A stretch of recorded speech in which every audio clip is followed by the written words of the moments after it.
Hi folks, and welcome back to another Travels with Red Rover. I'm Sean. And I'm Corrine. And what are we doing for the next couple days? We're out on an exploration trip of eastern Nevada.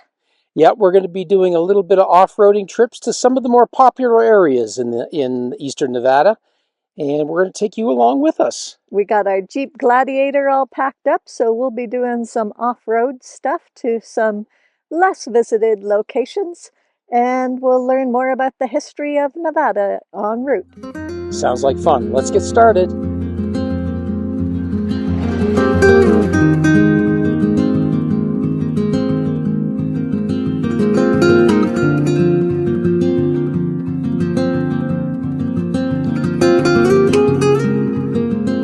So we've reached our first stop, a really interesting place here in eastern Nevada. Corrine, why don't you tell us a little bit about it? We're visiting the Panaca Kilns, and these are kilns that were built to produce charcoal from wood. And we're going to give you a little bit of the history and give you a tour. So this is a view of the kilns from the south side.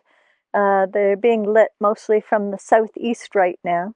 So if you wanted to get the best lighting of these for photography, I would suggest coming in the later afternoon when the front sides are in the light, because right now they're shadowed a bit. There are two kilns here. Originally there were three, but one has been destroyed. And each of the kilns has a small doorway you can go in and look on the inside. From the outside you can enter. It feels a lot cooler in here. And as you look around the walls, by the bottom, you'll see some small areas where light is coming through. These are vent holes that would be used to regulate the airflow in while they were creating charcoal from wood.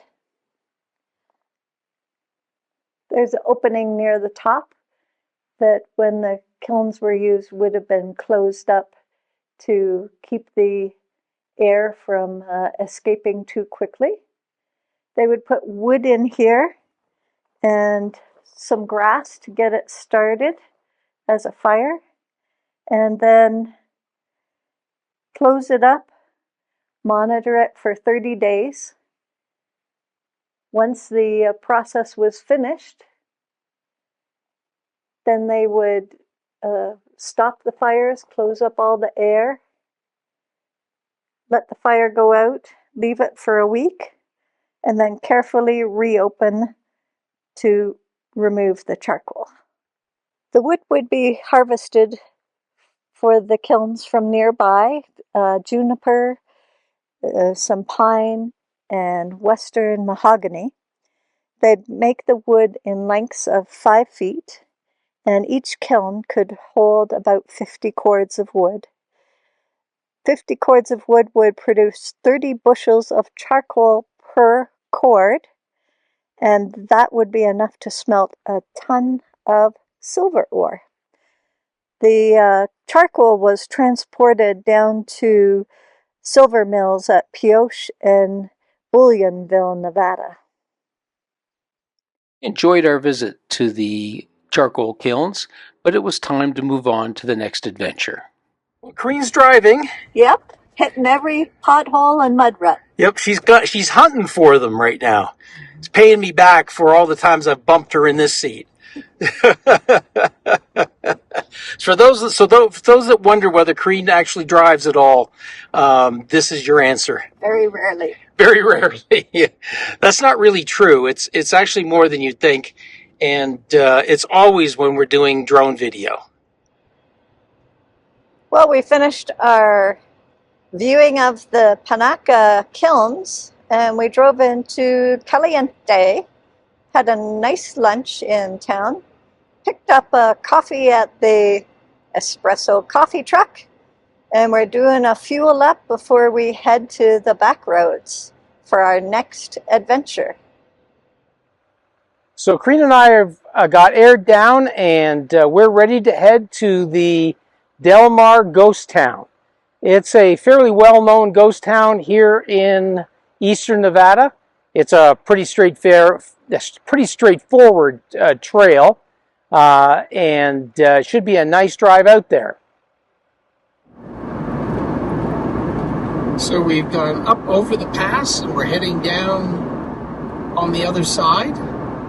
We got up to about 6,500 feet. Now we're coming down, we'll probably be in about 5,000 feet or a little lower. We're only about a mile from the turn. As Sean mentioned, we're heading to Delmar Ghost Town, an old mining settlement in eastern Nevada in Lincoln County. And we're just heading off on Pole Line Road. And really, I have no idea why they would call it Pole Line Road. Any clues? So we're here on a Thursday, and on Saturday, this is going to be a off-road racetrack. So we'll be out of here by the end of the day tomorrow, so it shouldn't matter to us. But it's kind of interesting. It's not only is this the pole line road, but also the gas pipeline goes through here. The road's in great shape, but we're definitely coming in and going through some washes, which is pretty normal for a road like this. I suspect it's been improved because the race is going to be here on the weekend. So, as you can see up here, there are tractors out here that have probably filled in some of the worst spots here because they really fly down this road when it's raging. Okay, so we have now come from the Pool Line Road onto the Delmar Road, which is also called Pole Line Road. It has a certain amount of confusion as to whether it's one or the other. So on Onyx, it actually gives you both names. As usual, Green has the entire route that we're going to take over the next couple of days plotted on our Onyx software. Onyx Off-Road. It's called Onyx Off-Road, if you're interested. That's what we use. We find that it is pretty reliable, although in this particular case, Green's found that if you look up the coordinates for the Ghost Town site and you look at where the Onyx Off-Road places the Ghost Town site, they're in two different places. So we're going to check out both. Well, just before we head up the hill to where the town site is, we're doing a stop at the lower portion where there's a cemetery we're going to go take a look at. The Delamar mine, where they mined for gold ore, the ore was in a rock that was quartz and had a lot of silica. As a result, there was a problem with silicosis, an infection or a disease of the lungs from inhaling the silica, and as a result, the mine was nicknamed the Widowmaker.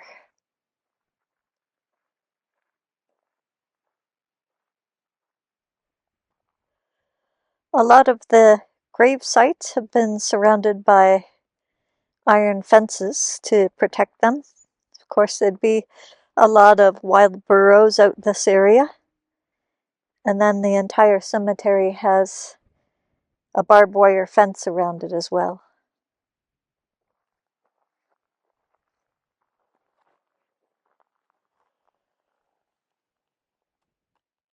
After we finished at the cemetery, Crean took over driving and I decided to fly the drone a little bit. The road got much more challenging going up the hill. Of course, that's always the way it goes. I decide when we get to a really interesting spot to maybe do a little drone filming, and that's almost always because the road gets a lot more interesting and Corinne gets some practice driving a much more difficult road. This goes up about 1,000 feet, maybe 1,500 feet from the cemetery, and the road is pretty much a shelf road most of the way up. It is quite passable, but it is definitely rough. and Kareen had to be careful about several slides and several spots where the road was got narrow, and in a couple times, although you can't see it on the video very well, she's really quite leaned over, or going up very steeply or going down very steeply. So it can get very interesting along there. It had rained a few days earlier, and the road was nice from the point of view that it wasn't terribly dusty, but there were some puddles on the road that needed to be avoided.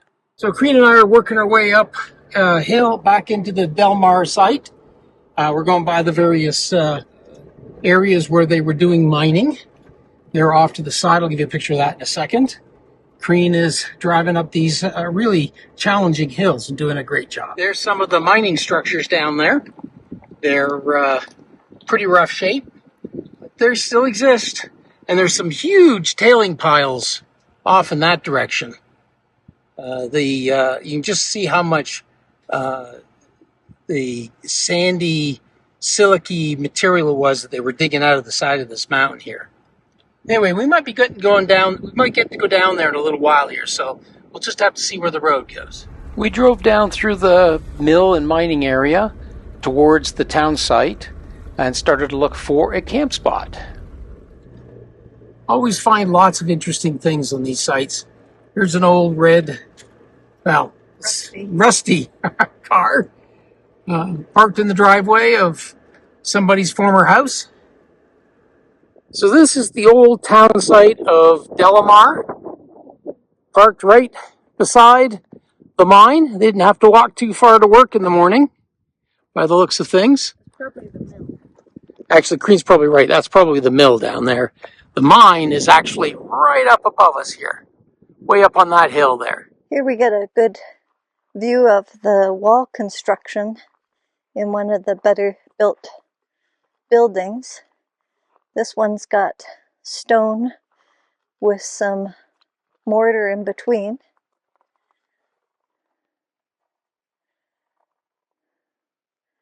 Most of the buildings have 2-3 walls that are caving in.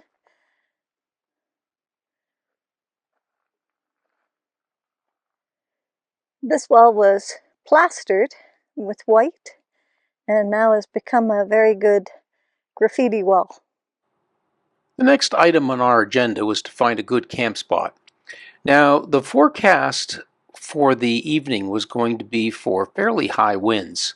So we were trying to find an area that was maybe a little bit more down in the valley a little bit, and also maybe using these cement walls or rock walls to get a little protection. As it turns out, we found an absolutely beautiful spot, a little bit down the hill, and right beside one of the structures that is still pretty intact. So a great spot for the evening. We lucked out with our choice of locations. Turns out what wind we did have that night came right over the nose of the Jeep, which is perfect for our Harker camper, and we really didn't have any issues at all. So great spot as it turns out. So the sun is setting. We're here at our little campsite, all set up, and enjoying our little fire in a can. The sun has pretty much gone down over there. We lost all our clouds, so we didn't bother to get out and do any photography tonight, because it would have just been kind of plain. So instead, we're just going to enjoy the fire, and Kareen's busy working on her journal. I just took some video of the mining site, and it's been a long time since we've had a morning where we can just sort of sit out, relax, have our cup of tea, and just enjoy the morning. So we're not getting started too early today. Haven't even packed up the tent yet. When we finally did get ourselves organized and ready to kind of get going, we took a walk up to the millworks to have a closer look at the equipment and that was left behind. We walked up to a little hill. expecting to get a nice view, and of course we did get a nice view. But we were surprised to see somebody built their house up here so they'd have the nice view. Absolutely gorgeous. Beautiful spot. So we're back up on the top where the millworks were located. Still a lot of material left up here. Like so often we find in Nevada and places in Utah, they just left behind, all the metal workings that were of no use anymore. So I used the drone to actually go up and see what the old mine looked like. And here it is. This is actually relatively near the top of the mountain. And it is quite large. Also notice all of the roads coming up and around the mine. As I pan out a little bit and sort of hover over the mill area looking back towards the town site, it always amazes me to see how many roads were built and, quite frankly, still in reasonably good shape. A lot of these roads you could drive on even today. And there are so many of them in this area. There's some of the wild horses. Actually, Wild Horse. His buddy's up on the hill here. Somewhere in there. After we finished our walk and watching the horses for a good little while, we decided to get ourselves packed up and start to head out. The Delmar Ghost Town is actually part of an Onyx loop, and we had come in on the fairly short side of the loop yesterday, and we decided to complete the loop and drive the rest of the way around and back into Caliente. We're driving through the area of Delmar on a Friday, and there's a sign up here that they're having a race this coming weekend. It should be Saturday. It's called the Best in the Desert Racing Association, based out of Las Vegas. So this would not be a good place to be during the race. Lots of dust thrown up, lots of cars that you'll have to pull over to avoid. And Karina and I were able to photograph and video some of the race the next day. And here are some of the reasons why you don't want to be on the road. They're all supposed to be making left-hand turns.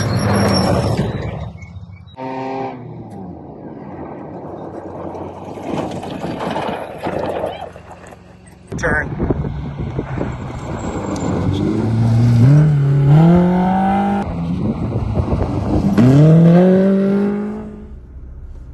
I hope you enjoyed that little race car snippet.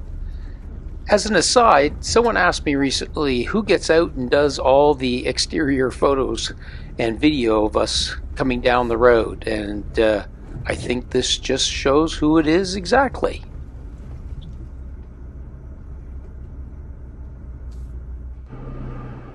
Spotted some more wild horses, and they've got a little baby horse out there with them.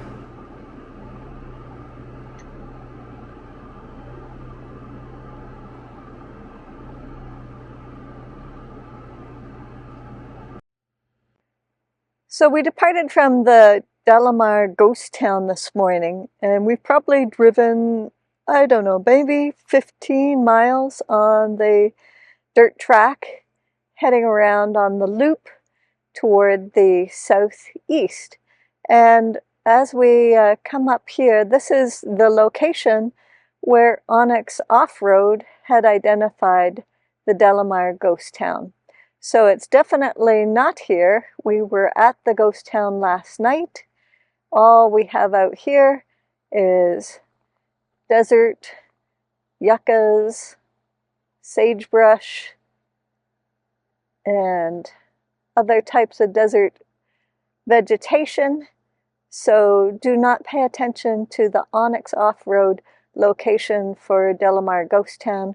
We'll put the actual coordinates in the description below. We've now turned off to the Delamar Road onto the Knoll Pond Road. And it's down at the bottom of the hill, and we're kind of making our way around the edge of the hills that are off to my left-hand side here. So we crest this little hill here, gives you a real good sense of the magnificence of the mountains out in the distance. A lot of people don't realize just how mountainous Nevada is. It's typically described as a basin and range state, where we have these basins or valleys between these very significant ranges of mountains. Almost all of them line up north-south, so the mountains line up north-south, the basins line up north-south. So if you're going east and west, you end up crossing both the mountains and through the passes, and then down across each of the basins or valleys. So we've turned off Cedar Wash Road, and we are now on a road that is at least labeled Delmar Ghost Town Road. I'm not sure where this one goes, how this goes back into Delmar Ghost Town, but it seems to be part of those roads, although Could just be the trail name. yeah, Crane points out it could just be the Onyx trail. So we've actually come across a fence. This is the first fence we've come across since we're out here. It is currently closed. Crane's going to open it so we can get through, and then she'll close it after I pass through. And that is if she can. Oh, there she got it. It's really sprung, and with a lot of barbed wire. Gotta be careful with these ones. They can be a little on the dangerous side. Well, I got out to help Crane put the gate up, and when we got the gate up, we realized that Crane was on the wrong side. So I had to take the gate back down again so we get Crane on the right side. And there was no place for her to climb over, so we really did have to take it down so she'd get across. It's coming up to another fence. Let's see if we can get this one open and closed with Crane on the right side. So we got another fence to open and close. So as it turns out, there were a whole bunch of fences that we had to open and close, and they were very, very tightly sprung, so most of the time it actually took Karina and I in order to get it open, and then it took both of us hauling on it to get it closed again. So just something to keep in mind when you're out here. There were so many of them that I'm not going to include all of them. And just recognize that if you're coming on this route, you're going to be opening and closing some fences, and that's just the way it is. Get through the fences, you start to gain altitude very, very quickly, and the road becomes much more challenging. In fact, I'd say for the entire trip around the loop, this is probably the most challenging spot. Not only the road is very off camber, a good part of this is a shelf road, and it's very, very narrow. And of course, Karine was driving. You might be wondering why I haven't given any drone footage through this area. As it turns out, this is either directly beside or going through a wilderness wildlife management area. Well, we've reached the top. And we're going to start heading down the other side. There's actually a campsite right at the top of the hill here to overlook the other side. It's very pretty down there. And as challenging going up was, coming down the shelf road on the other side was even more challenging. There are quite a few sections of this that are quite off camber. There are a few fairly deep washes that come across the road where it's a little bit washed out, and a couple very, very sharp corners. Well, we've come out to more of a valley basin area. Sean's driving, and he's got the nice, easy gravel sand road with a few wash dips in it. And we're heading just a little bit lower down, and we'll be making a turn shortly. So we're just coming up here to intersection, and we'll be turning left to head more northeast. The alternate route is to go south which should take you down to Highway 93. And the way we're going will take us back towards Caliente and what's known as the Rainbow Canyon area. So once we've made the turn to the left, we're getting on a wider road that's mostly gravel, pretty well graded, used a lot more, and we're heading up towards the old ghost town of Elgin, which doesn't have much to it, but we're going to do a stop once we get up there.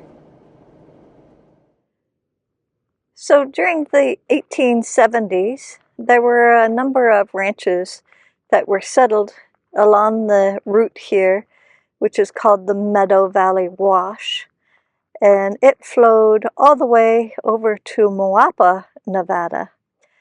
There were a number of children living at the ranches, but when the Salt Lake, San Pedro, and Los Angeles Railroad came through this area, the railroad required some support facilities every 5 miles around the track, the sidings. These were stops for the trains and the passengers. And at some of the larger sidings, some of the passengers would get out and could get a meal, and the trains could get refueled. And once the train came through, a lot more people started living in the area because they were workers for the railroad. At that time, it was a family of Bradshaws that lived very close by this area, and the father donated a section of land, portion of land, from his ranch for the construction of a school. His son, Reuben Bradshaw, built the school, and it was completed in 1922 to support the kids living in the area. A lot of children were educated here from 1922 all the way through to 1967. And the school was closed when the last student graduated from grade 8. Originally it was a one-room school, but they were having trouble attracting a school teacher, so they added an addition at the back, which had a small living accommodation for the teacher. Currently, the area is a state park, historic state park, and it's open often on weekends or by appointment. You can get tours.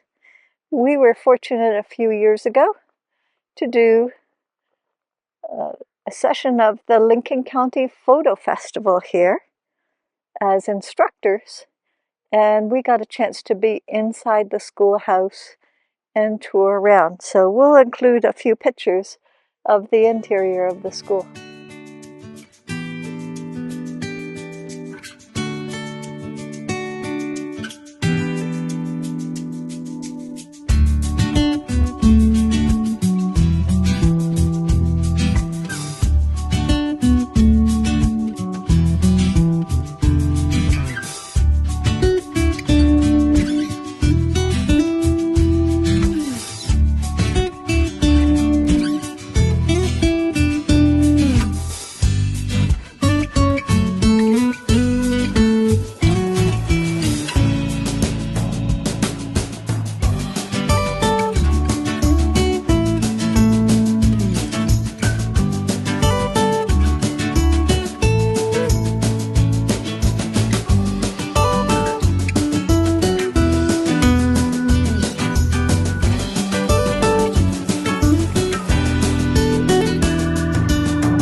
Hi folks, Corrine and I are going to be back and teaching again at the Photo Festival in Lincoln County.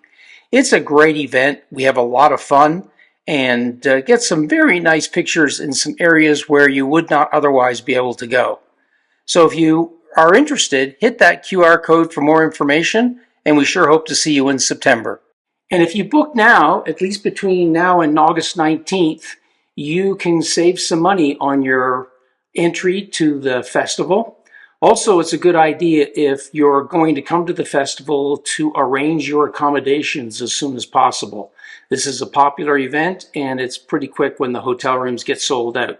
So we sure look forward to seeing you in September. So from Elgin back to Caliente, the road is paved, and it is a very pretty drive. Well, we had quite a full day of wheeling.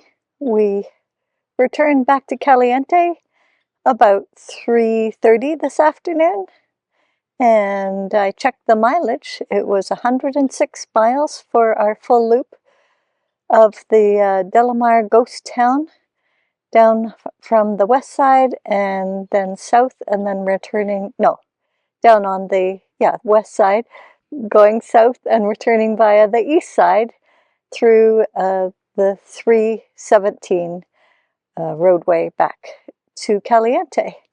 And it was a great day, a little bit of technical driving today, a little harder for most vehicles. So the short way in is probably good if you don't have a lifted vehicle that can do four-wheel drive. But you can probably get there on the short route down the west side. We enjoyed it very much and had a nice break for lunch. And we're now camped here at the Kershaw-Ryan State Park of Nevada. And it's a lovely park. It's got historic roots as a homestead. There's some grapevines growing wild here. All the campsites are reserve only, so you can get a campsite on the Nevada reservation site. And we just happened to get a electric site because I was originally thinking we might be here with our van, but doing our Delamar extra activity, we decided the Jeep was the better alternative. So we're going to be here for a couple nights and looking forward to hanging out here at the campground. So Corinne, how did you enjoy our couple days on the trail and our final stop here at Kershaw-Ryan? It was a great couple day outback overlanding trail. I got to do a lot of interesting driving, and we saw some great diversity in the vegetation and geology. Yeah, Corinne got to do all the really hard driving, so that was terrific. And she did a really good job. So it sounds like we should bring this video to an end. It's a bit on the long side. If you enjoyed it, please give us a thumbs up. And if you'd like to see more of our videos, go ahead and hit that subscribe button down below. We'd really appreciate it. And also you can hit that notification bell so you know when new videos are posted. And as always, we love hearing from you, so don't hesitate to leave us a comment, a thought, or an idea in the comment section down below. We respond to all of them. And until next time, bye for now. Bye for now.